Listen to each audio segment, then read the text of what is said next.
Want to hear one of my favorite Glitch in the Matrix stories? I think this was maybe around 2010 or so. I think. My parents used to have a place in Summerland Key, Florida, down in the Florida Keys.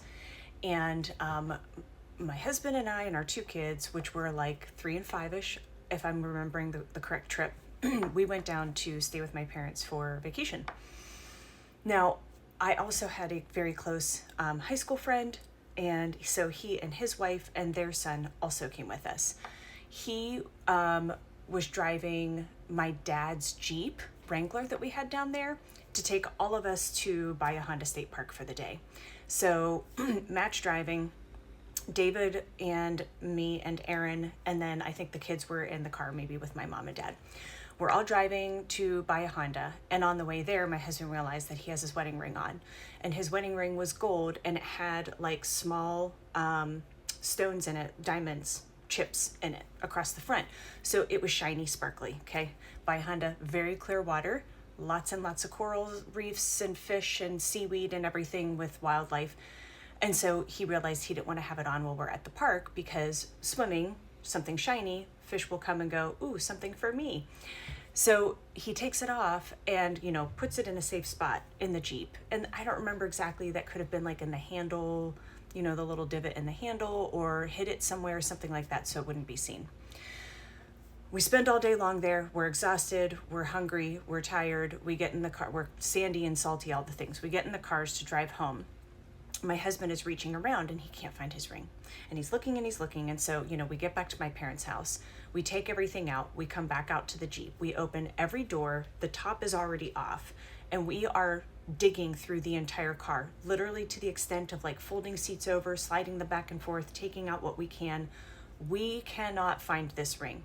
And of course, my husband does the whole, well, I guess it's possible that I took it off at the house, but I swore I took it off in the Jeep because I realized I had it with me and didn't want to go in the water with it because it's shiny. And that's the only thing that he remembers having done that, but also giving the benefit of the doubt, knowing that we can all do silly things. We start tearing apart the bathroom and the bedroom we were staying in and the bedroom my kids were staying in and the living room and the dining room and the screened-in porch, everything. The entire rest of the trip we're looking. We cannot find it. So we get home after a few months' time. He's like, I'm just going to go get a new wedding ring. It's not in the suitcase. It's not in the toiletry bag. It's just not here. Buys a new wedding ring, which I think was tungsten or something. Fast forward 2 years. 2 years. We didn't get to go the year after. So we went and visited again 2 years later. We're there several days. I think that this was maybe at least the third or fourth day that we were there for like a 7 or 8 day trip.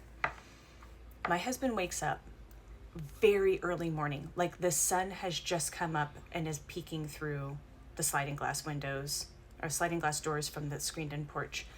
And as he stumbles his way sleepily to the bathroom, out of our bedroom, around the corner, past a whole bunch of shelves that are covered in photos, into the bathroom, something shines and catches his eye. On the top shelf, now he's almost 6'2".